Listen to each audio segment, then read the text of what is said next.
Get ready for your weekly dose of pixie dust with Disney Coast to Coast.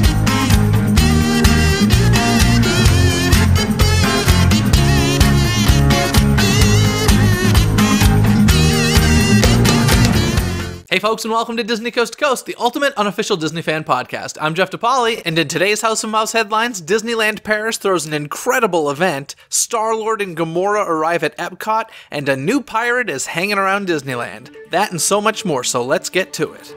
Hear the latest news from the Walt Disney Company in today's House of Mouse headlines.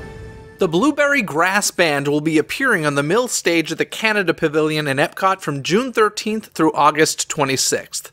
This band is a group from Quebec who give French and English Canadian hits their own sound. The instruments used in this band include the string bass, guitar, violin, drums, banjo, and voice. Be sure to check out this limited time engagement this summer at Epcot. Instagram user Endora's Favorite Gem recently posted some photos of Mickey Mouse swimming in the seas with Nemo and friends at Epcot. Now, I'm not just talking about Mickey projections in the tank with Finding Nemo characters. I'm talking about Mickey Mouse like you would find walking around in the parks for a photo op in his scuba gear swimming in the giant tanks. This is something I'd only ever seen in old Epcot promo videos. I've never seen it in person during normal park hours, and certainly not any time recently. This is very, very cool, and I hope to catch a glimpse of Scuba Mickey the next time I'm at Walt Disney World. Now let's work on getting Ariel under there, shall we? Part of the incredible summer at Walt Disney World is the Guardians of the Galaxy Awesome Mix Live rock concert at the American Gardens Theater in Epcot. This show is much different than the Little Guardians of the Galaxy show that is performed in front of Mission Breakout at Disney California Adventure. This is a fully staged show featuring pyrotechnics with a live band and singers along with Star-Lord and Gamora. I watched a video of the show and I found it to be silly but enjoyable enough. There's a very loose storyline that Disney describes this way.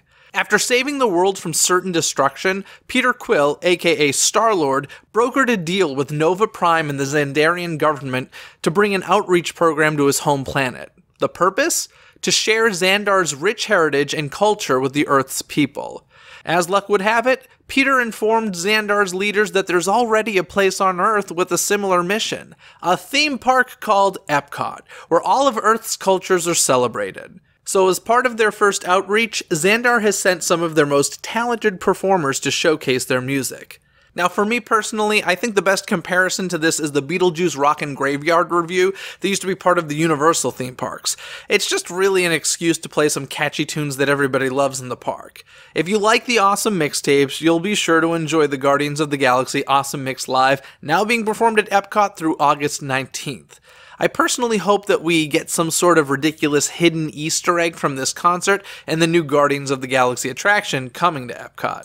Toy Story Land opens at Disney's Hollywood Studios on June 30th, and with a new land comes large crowds. But for some annual pass holders, you may be able to experience less crowds as part of a Toy Story Land special event this September.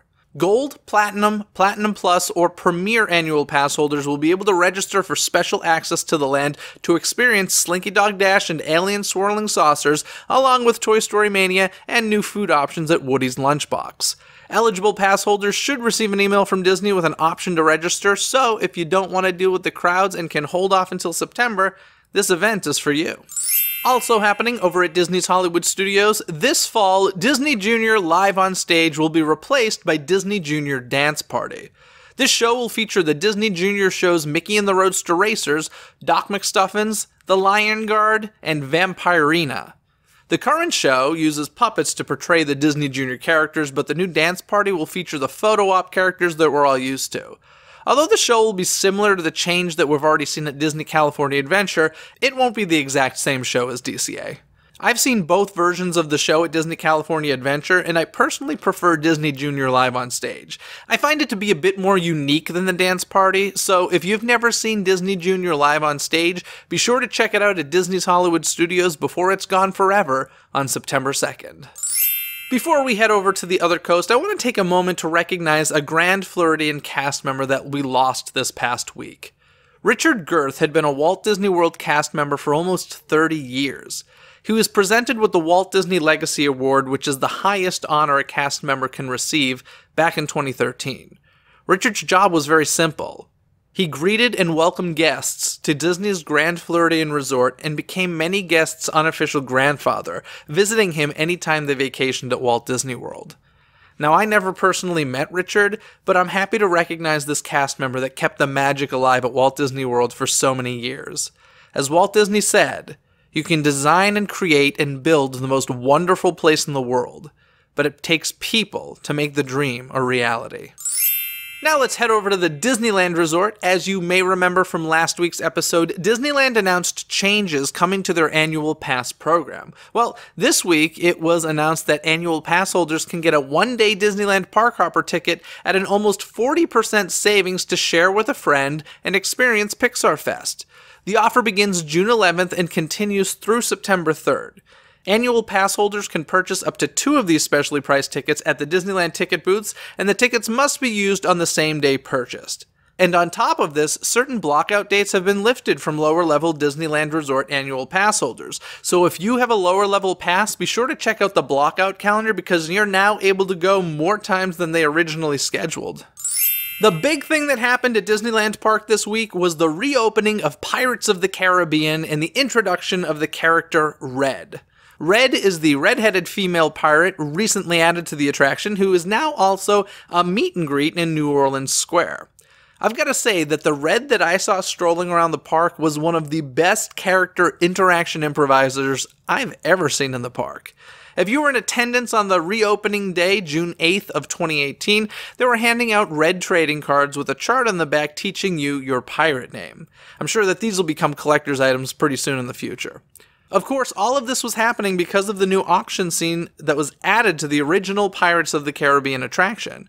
We've previously seen this happen at both Disneyland Paris and Walt Disney World, so I won't share my opinions on it again, but I will say that I was very happy to see an added surprise to the attraction. So often we learn about updates to attractions either through a press release, rumor, or leaked information, so when there is a completely unexpected and unannounced addition to an attraction, it feels like such a win.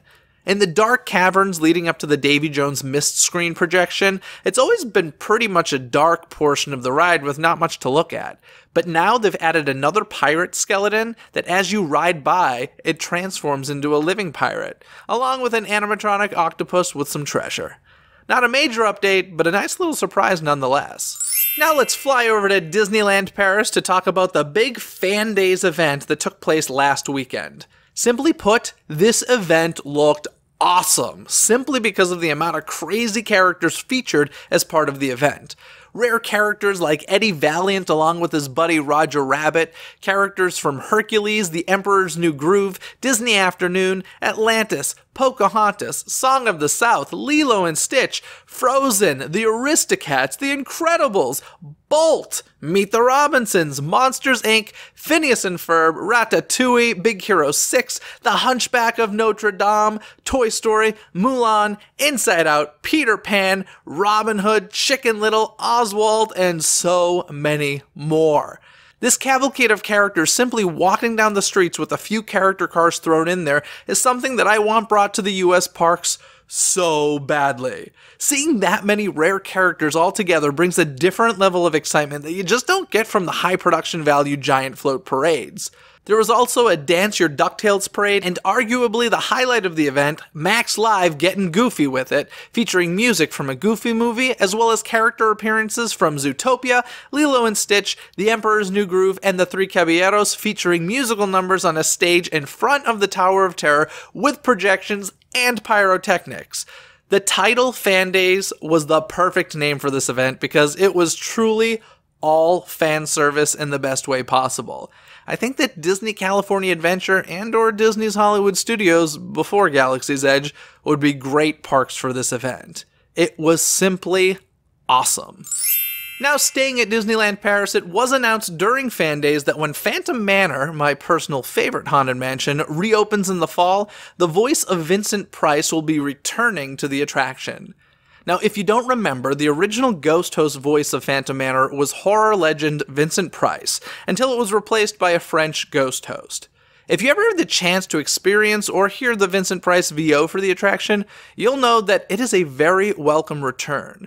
I absolutely love his narration throughout the attraction. As I mentioned, Phantom Manor is currently down for refurbishment, so they've put a temporary photo opportunity nearby that they're calling Spirit Photography.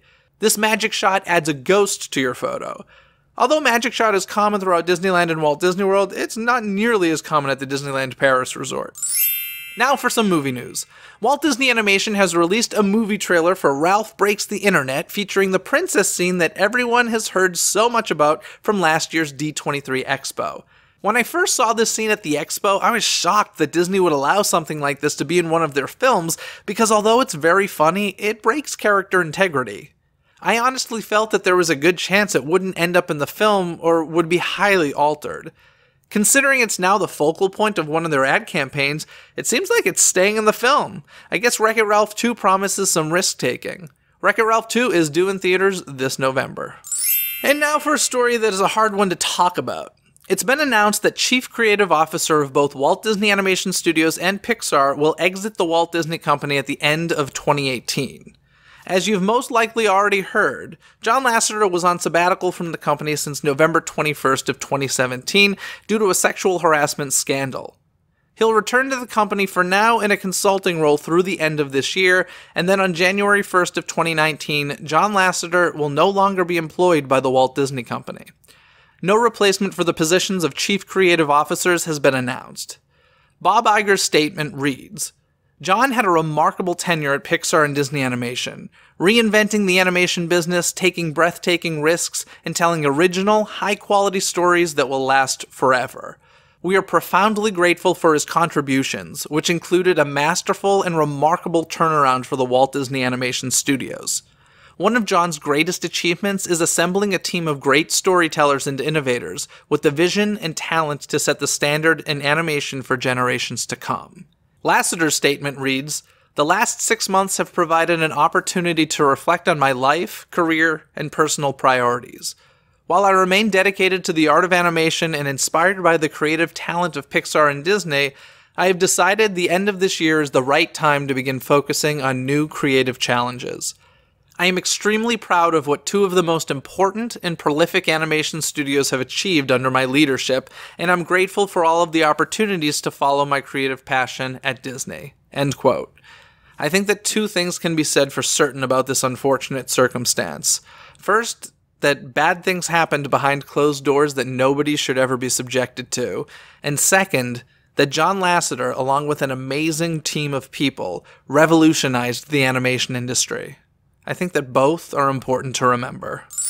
Now upcoming this week, if you're listening to this on the date that it's released, Sunday, June 10th, 2018, the Tony Awards are on CBS this evening, where Frozen the Musical has 3 nominations. Visit TonyAwards.com to check out the International Viewing Guide. On Monday, June 11th, 2018, the 6-episode series Disney's Fairy Tale Weddings will premiere on Freeform. On Tuesday, June 12th, 2018, Mickey's Halloween Party tickets for Disneyland Park go on sale to the general public. On Thursday, June 14th, 2018, the Epcot International Food and Wine Festival dining packages and seminars go on sale.